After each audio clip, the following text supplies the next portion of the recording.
सर्वप्रथम मैं अपने सभी पत्रकार बंधुओं का और जो चैनल से संबंधित हमारे योग्य साथी हैं उन सब का एसएस जैन सभा सफ़ीदों मंडी की ओर से हृदय के अनंत गहराइयों से बहुत बहुत स्वागत करता हूं कि आप हमारे छोटे से निमंत्रण पर इस प्रकार जैन स्थानक में आप आए हैं। आज का जो दिन है वो चतुर्मास में के हेतु साध्वी जो आई हुई हैं, विद्वान साध्वियाँ, उनका प्रवेश का दिवस था। आज वो यहाँ पधारी हैं। चतुर्मास प्राय करके हिंदू धर्म के जितने मुख्य रूप से घटक हैं या मुख्य धर्म हैं, उनमें ये 4 महीने अगर उनको कहा जाए, सावन, भादो, आसोज और कार्तिक, इन 4 महीनों में चाहे सनातन संप्रदाय से हैं या सनातन के अन्य घटकों से हैं, वो सभी साधु संत 4 महीने की एक जगह स्थिर वास में होकर के धर्म आराधना करते हैं और जो आम जन हैं उनमें भी इस प्रकार की धर्म भावना फैलाते हैं। और ये 4, इसके पीछे अन्य कारण ये है कि वर्षा काल शुरू होने का ये अवसर है और इस कारण से छोटे छोटे अनेक जीव पैदा हो जाते हैं।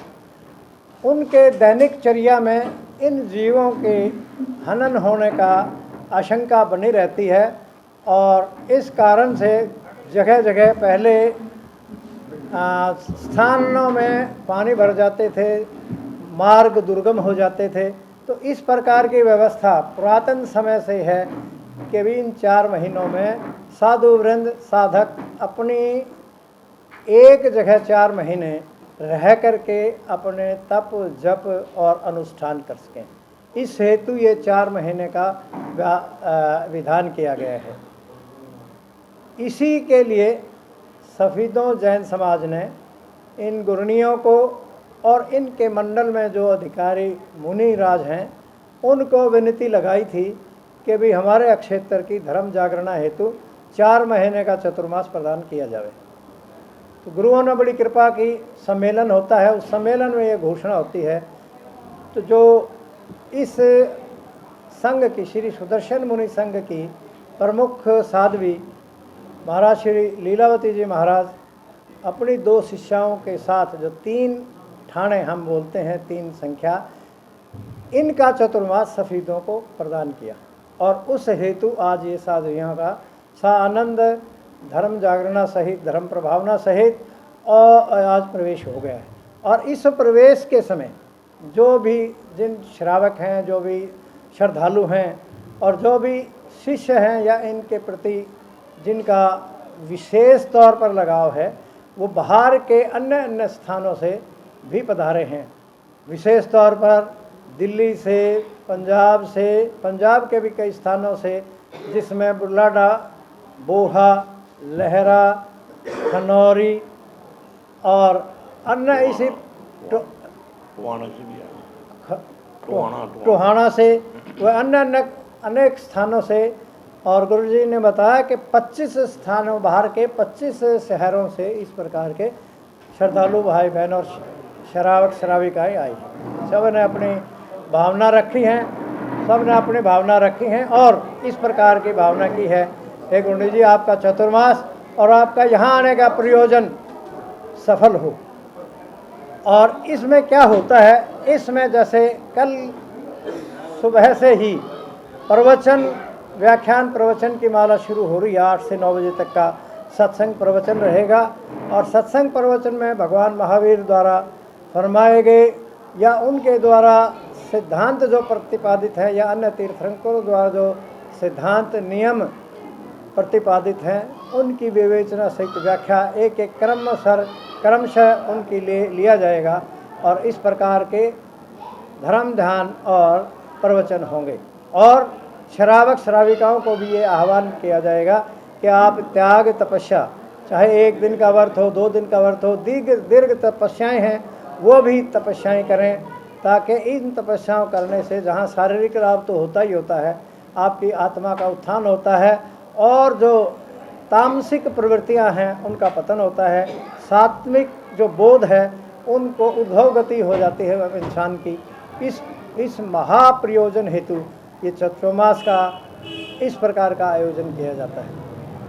सर, ये कार्यक्रम जो है कितने दिन चलने वाला है, कब तक चलेगा ये, और कितने की संख्या में यहाँ पर लोग जो है पहुँचने वाले हैं? लगभग हर शहर से जो जैन धर्मावलंबी हैं वो प्रत्येक स्थान से जैसा भी उनको समय मिलता है इस प्रकार से आते रहेंगे।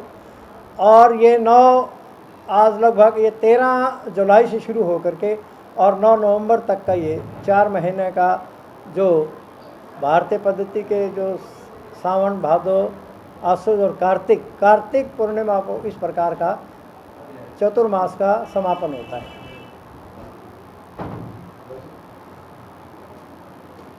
रमेश जी हैं विवेश जो मुख्य जो साध्वी जी हैं हमारी लीलावती जी महाराज साहब, सन 64 में इन्होंने दीक्षा धारण की थी। सन 64 से आप ये समझिए कि तकरीबन 58 साल इनकी दीक्षा को हो गए हैं। इनकी सबसे संपूर्ण विशेषता ये है कि अपने सिद्धांतों से कहीं ये इधर उधर कोई शिथिलता की बात हो या उनसे समझौता करने की बात नहीं।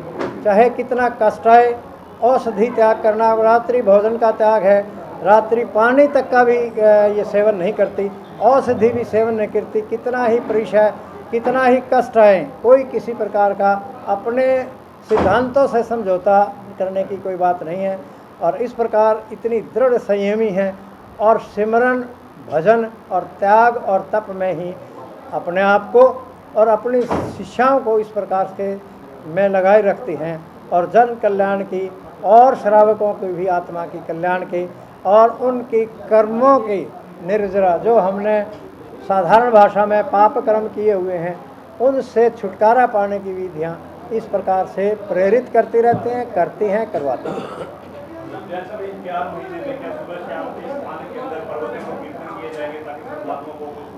स्थानक में सवेरे 8 बजे से लेकर प्राय 9 बजे तक 1 घंटे का कथा प्रवचन रहेगा। दिन में भी जिस किसी को भी कोई अपनी शंका समाधान, धार्मिक किसी प्रकार से कोई पूछना है, सीखना है, इस प्रकार के आयोजन दिन में भी साध्वी जी हमेशा तत्पर इस बात की रहेंगी।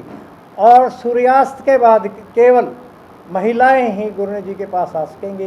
पुरुष वर्ग जो है सूर्योदय से पहले और सूर्यास्त के बाद गुरु जी के सानिध्य में नहीं जा सकते। इन 4 महीनों के दौरान एसएस जैन सभा का क्या रूपरेखा है? एसएस जैन सभा सर्वप्रथम तो जिस प्रकार का भी आयोजन, जिस प्रकार का भी कार्यक्रम गुरु जी महाराज देंगे उनको पूरा करने का प्रयास रहेगा। जैसे कि मुख्य रूप में व्याख्यान में है, व्याख्यान में मुख्य वस्त्रिका का प्रोवाइड करना और मुख्य वस्त्र के अलावा सामायिक के वस्त्र पहनना, आसन, माला और इस प्रकार की जो चीज़ें हैं वो आने वालों के लिए और सभी श्रावकों के लिए इस प्रकार का प्रोवाइड करना, उनका प्रबंध करना और सामायिक में बैठने के लिए प्रेरणा करना, व्रत आदि के लिए लिखना, उनका आयोजन करना, जप तप जैसे जाप होता है 24 घंटे का हो, 12 घंटे का हो, 1 घंटे का हो, पुरुषों का हो, महिलाओं का हो सेपरेट, उस प्रकार का भी आयोजन उनकी बारे लिखना, ताकि ये हो कि इस नगरी में भी सुख शांति बरसे, राष्ट्र में भी सुख शांति रहे और जो आज का ये माहौल है, आज का जो वातावरण है, उसमें सात्विक प्रवृत्तियाँ जो ऊर्ध्वगामी हों और तामसिक प्रवृत्तियाँ नीचे जाएँ। जैन सभा की तरफ से ये है कि सबको निमंत्रण है कृपा कथा में प्रवचन में आएँ। जिसको भी जिस प्रकार का भी कोई हमारे से कोई किताब, पुस्तिका या अन्य कोई चीज़ जो भी उनको पूछना हो, किताब लेनी हो या कोई अन्य सामान लेना हो, तो आप समाज के किसी भी पदाधिकारी या समाज के किसी भी सदस्य से आप बात कर सकते हैं, वो आपको प्रोवाइड की जाएंगी। आप सबको बहुत बहुत हार्दिक निमंत्रण है और आग्रह है कि आप कथा प्रवचन में अवश्य आएँ। ऐसा है जी, जैन मुनि कभी विश्राम नहीं करता। जब भी ये जैन मुनि इस अध्यात्म के मार्ग पे आता है तो विश्राम का तो इनको त्याग होता है। ये नित्य प्रति चलते रहते हैं और भारतीय संस्कृति के अंदर जो हमारी प्राचीन पद्धति है कि संत मुनि 4 महीने के लिए एक स्थान पर रुकते हैं, तो जैन धर्म के साधु और संत उसी पद्धति को आज तक चले आ रहे हैं। साल के अंदर 4 महीने एक स्थान पर निवास करते हैं। ये बारिश का दौरान होता है, इसमें जीव उत्पत्ति ज़्यादा होती है और जैन धर्म का विशेष जोर अहिंसा पे रहा है।